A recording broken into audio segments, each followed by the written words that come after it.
بسم الله الرحمن الرحيم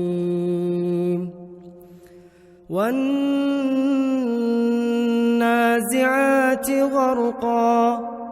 والناشطات نشطا والسابحات سبحا فالسابقات سبقا فالمدبرات أمرا يوم ترجف الراجفة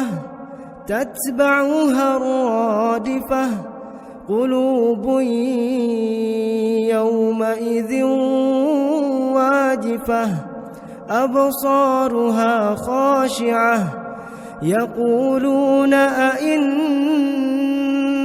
لمردودون في الحافرة أئذا كنا عظاما نخرة قالوا تلك إذا كرة خاسرة فإنما هي زجرة واحدة فإذا هم بالساهرة هل أتاك حديث موسى إذ ناداه ربه بالواد المقدس طوى اذهب إلى فرعون إنه طغى فقل هل لك إلى أن تزكى وأهديك إلى ربك فتخشى فأراه الآية الكبرى فكذب وعصى ثم أدبر يسعى فحشر فنادى فقال أنا ربكم الأعلى فأخذه الله نكال الآخرة والأولى إن في ذلك لعبرة لمن يخشى أأنتم أشد خلقا أم السماء بناها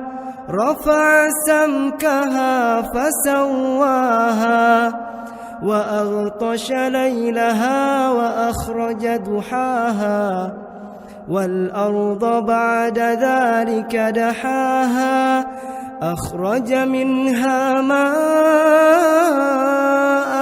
ومرعاها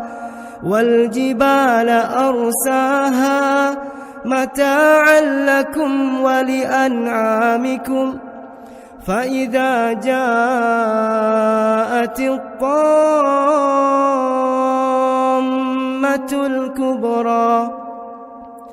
يوم يتذكر الإنسان ما سعى وبرزت الجحيم لمن يرى فأما من طغى وآثر الحياة الدنيا فإن الجحيم هي المأوى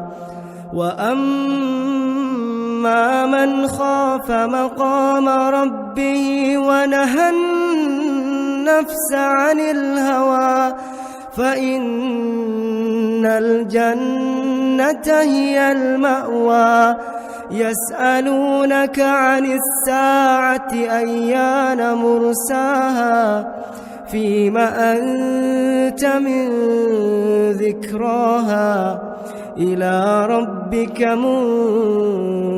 منتهاها إنما